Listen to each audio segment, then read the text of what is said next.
December જાન્યુઆરી દરમિયાન ઓરિસ્સાના ભુવનેશ્વર ઝૂની મુલાકાતે ગયેલી સુરતની ટીમને એક નર અને એક માદા વાઘની જોડી ભેટ મળી છે.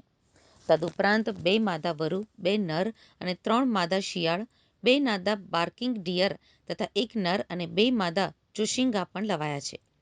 આ પ્રાણીઓના બદલામાં સુરતથી નંદનકાનન ઝૂને 3 નર અને 2 માદા જળ બિલાડી, 1 નર અને 1 માદા સિલ્વર ફિશાઉલ, 10 કાચબા તથા 2 નર વરુ અપાયા હતા. ઉલ્લેખનીય છે કે અગાઉ ઓક્ટોબરમાં ઇન્દોરથી 1 નર વાઘ સુરત લવાયો હતો. આ સાથે જ પાર્કમાં ક્રિષ્ના વાઘ સહિત હવે વાઘની સંખ્યા 4 થઈ ગઈ છે, જ્યારે 2 વ્હાઇટ સાથે વાઘની કુલ સંખ્યા 6 થઈ છે. ત્રણેય નવા વાઘને સોમવારે સવારે 9 થી 11 દરમિયાન ડિસ્પ્લે એરિયામાં માત્ર મીડિયા સમક્ષ મુકાશે. જોકે પ્રોટોકોલ અનુસાર 45 દિવસ ક્વોરન્ટાઇન રાખી કાયમી પ્રદર્શનમાં મુકાશે. હું doctor Rajesh Patel, incharge zoo superintendent, Sarthana nature park, Surat મહાનગરપાલિકા.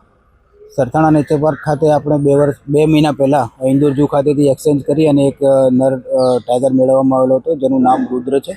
અને ગયા મહિનામાં ભુવનેશ્વર ઝૂ ખાતેથી એક ટાઈગરની જોડી એક્સચેન્જ પ્રપોઝલમાં મેળવવામાં આવેલી છે. એની સામે આપણે 5 જળબિલાડી, 3 મેલ અને 2 ફિમેલ, એક સિલ્વર ફિજનની જોડી અને 10 સ્ટાર ટેટૂઝ આપેલા હતા. એની સામે આપણને ટાઈગરની જોડી, જેમાં ફિમેલનું નામ શ્રી છે અને મેલનું નામ અભય છે. તેઓની ઉંમર 3 થી 3.5 વર્ષની છે.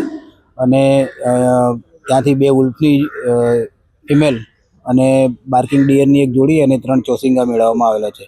હાલમાં તેઓ બંને ટાઈગરને ક્વોરન્ટાઇન એરિયામાં રાખવામાં આવેલા છે અને એનો ક્વોરન્ટાઇન પીરિયડ પૂરો થયાથી પબ્લિક ડિસ્પ્લે માટે રિલીઝ કરવામાં આવશે. હાલ ખાલી સોમવારના દિવસે જ્યારે પબ્લિકની મુલાકાતનો ઓફ રહેતો હોય છે ઝૂમાં, એ દિવસે એ લોકોને નવા વાતાવરણમાં સેટ કરવા માટે 2 કલાક માટે ડિસ્પ્લે એરિયામાં રિલીઝ